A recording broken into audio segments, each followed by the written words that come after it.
Integration का ये long question बहुत ज्यादा इंपॉर्टेंट है और डिफरेंट बोर्ड्स के अंदर इस क्वेश्चन के मार्क्स भी ज्यादा ही होते हैं। कहीं पर 5 मार्क्स का आता है, कहीं पर 6 मार्क्स का आता है, कहीं कहीं पर 8 मार्क्स का भी आता है। ऐसा क्यों? क्योंकि इस क्वेश्चन के अंदर ये एक क्वेश्चन ही बेसिकली 3 क्वेश्चन का कॉम्बिनेशन है।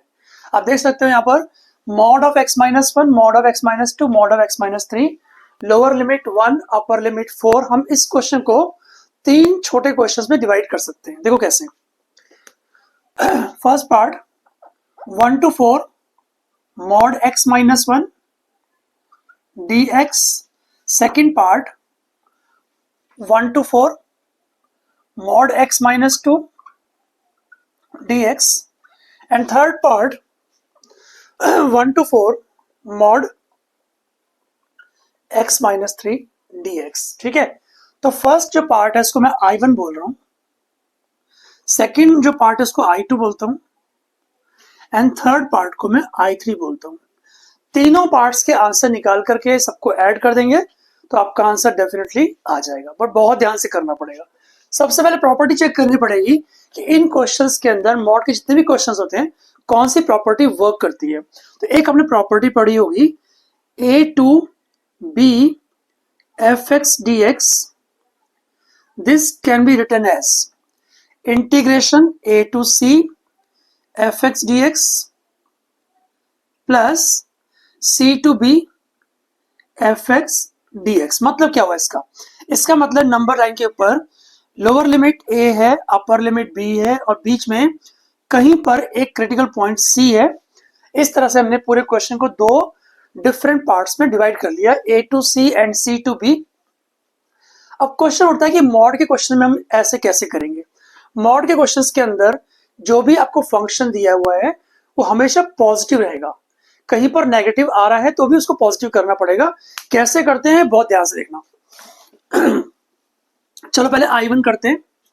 I1 मेरे पास है, I1 है integration 1 to 4 mod of x minus 1 dx। सबसे पहले x माइनस 1 को आप 0 के इक्वल कर लो तो x क्या आएगा? x1 आएगा।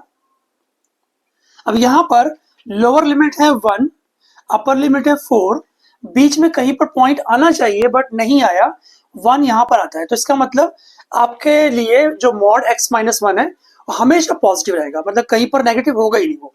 तो इसको लिखेंगे I1 को ऐसे integration 1 to 4 x minus 1 dx। करते इंटीग्रेट, x का इंटीग्रेशन x स्क्वायर बाय 2 और 1 का होता है x, अपर लिमिट है 4, लोअर लिमिट है 1। कैलकुलेट करते हैं फटाफट से। 4 4 से 16 अपॉन टू 8 हो गया, माइनस 4, इसके 1 रखेंगे तो 1 बाय 2 माइनस 1 हो जाएगा। कैलकुलेशन करते हैं, 8 माइनस 4 4 हो गया और हाफ माइनस 1 कितना होता है? माइनस हाफ होता है, तो प्लस हाफ हो जाएगा। तो मतलब जो I1 का आंसर है वो आ गया 9 बाय 2। अब हम करेंगे I2, है ना। I1 का आंसर कितना आया? 9 बाय 2 लिख लेते हैं एक बार। This answer is 9 by 2।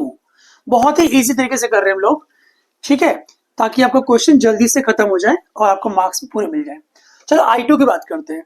हमारे पास I2 है क्या? I2 है integration 1 to 4 mod of x minus 2 dx। सबसे पहले x माइनस 2 को 0 के इक्वल करते हैं। तो x माइनस 2 को 0 के इक्वल करने से x आपका 2 आ जाएगा। मतलब नंबर लाइन के ऊपर हमारे पास लोअर लिमिट 1 है, अपर लिमिट 4 है, बीच में कहीं पर पॉइंट हमारे पास 2 आ जाएगा। अब चेक करो 1 से 2 के बीच में हमारा जो फंक्शन है उसकी वैल्यू क्या होगी, मतलब x माइनस 2 की वैल्यू क्या बन रही है। 1 से 2 के बीच में एक नंबर ले लो, मैं 3/2 लेता हूं, ठीक है ना। अगर मैं 3/2 यहां पर डालूं तो क्या आएगा? 3/2 माइनस 2 तो बन जाएगा -1/2। यानी कि 1 से 2 के बीच में जो x माइनस 2 जो मॉड दिख रहा है आपको वो नेगेटिव रहेगा, ठीक है ना।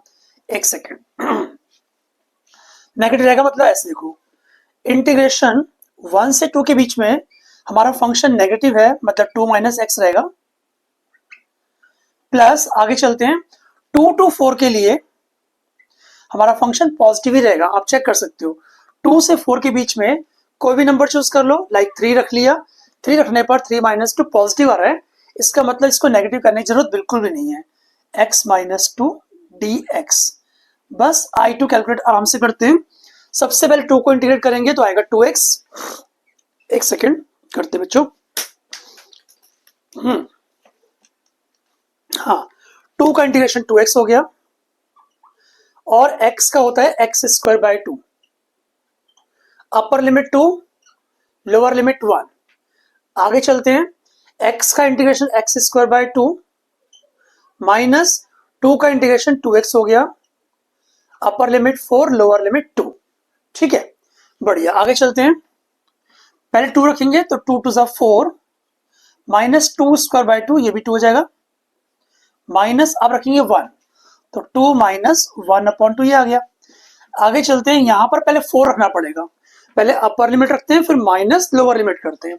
तो 4 स्क्वायर 16/2 8 हो गया, माइनस 4 रखेंगे तो 8 आ जाएगा, माइनस अब रखेंगे 2 तो 2 स्क्वायर बाय 2 कितना होता है 2 हो गया, और यहां पर 2 रखो तो 4 हो जाएगा। ठीक है ना, अच्छे से आ रहा है। अब देखो आगे चलते हैं, 4 माइनस 2 2 हो गया, माइनस यहां पर देखो 2 टू 4 माइनस 1 3/2।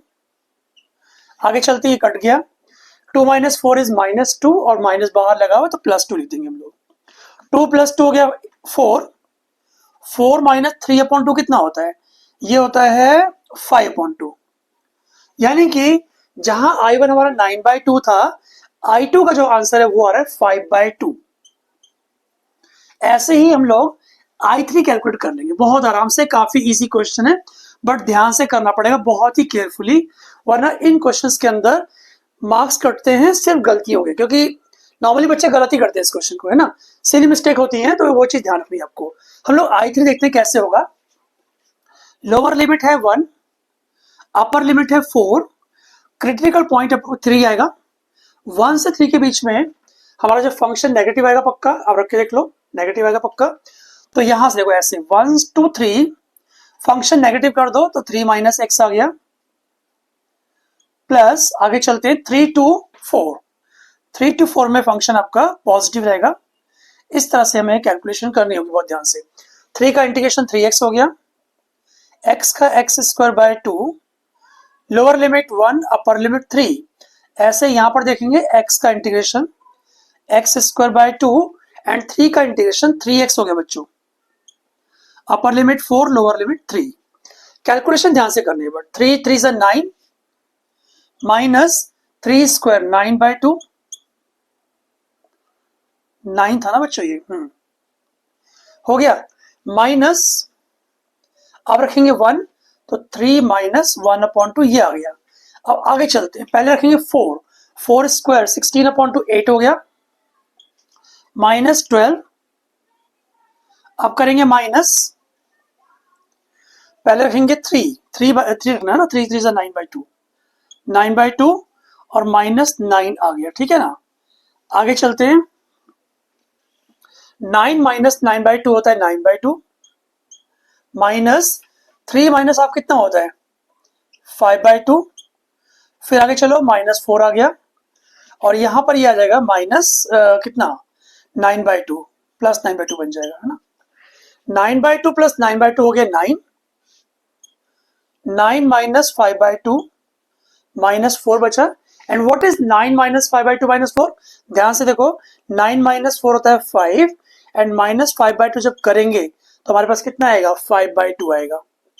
तो जहां I1 हमारा 9/2 था, I2 आया 5/2, और I3 कितना आ गया, ये भी 5/2 आ गया। ठीक है, अब क्या करना है, अब क्या करना है, I1 I2 और I3 सभी आंसर्स को ऐड कर लेंगे। तो मतलब 9/2 प्लस 5/2 प्लस 5/2 करने पर हमारा आंसर क्या आएगा 19/2, यानी कि 19/2 is the answer. Thank you.